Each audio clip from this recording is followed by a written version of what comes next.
One man keeping his eye on all of it and more, North Carolina's Governor Roy Cooper. He joins us now. Governor, good morning. If you could just give us a lay of the land, sir. I'm sure you're getting reports from all over your state. What are you hearing? How bad is it?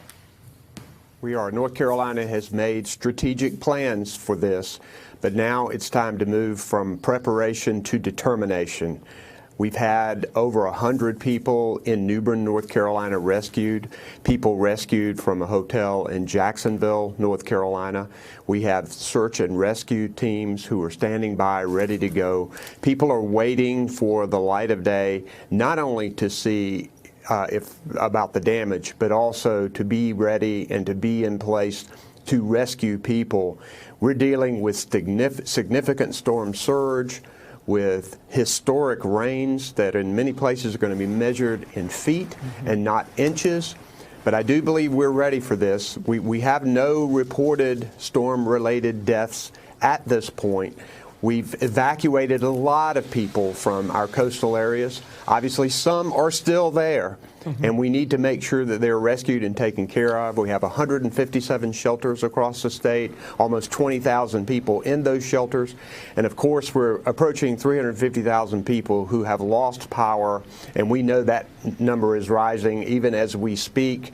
And we also know that people will be without power for days and sometimes maybe for weeks. So we're asking for common sense and for patience, and make sure you protect yourself and your family.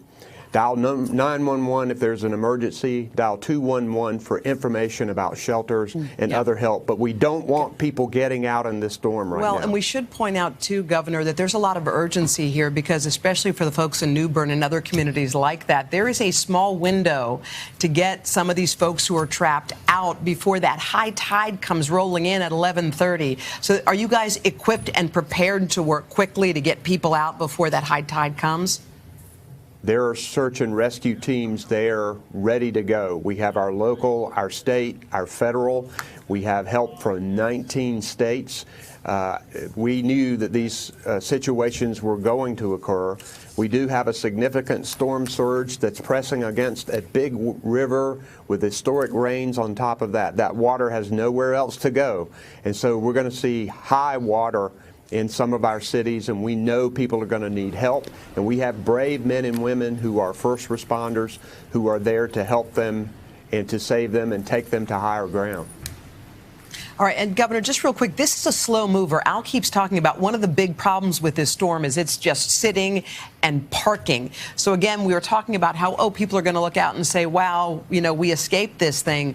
But this is a days-long event. This is an uninvited brute who just won't leave. When you're talking about those kinds of wind, that kind of rain with the storm surge, and in fact, even when the storm moves through, the rivers will continue to rise. So we can't be complacent when the sun comes out, because this water, this rain, is going to increase the levels of our rivers, some of them predicted to get to historic levels. So we know that there will be flooding even in the weeks after the storm. So we're ready for a tough one here in North Carolina, but we North Carolinians are resilient. We'll get through it. We're prepared for this, and we're ready to take it on.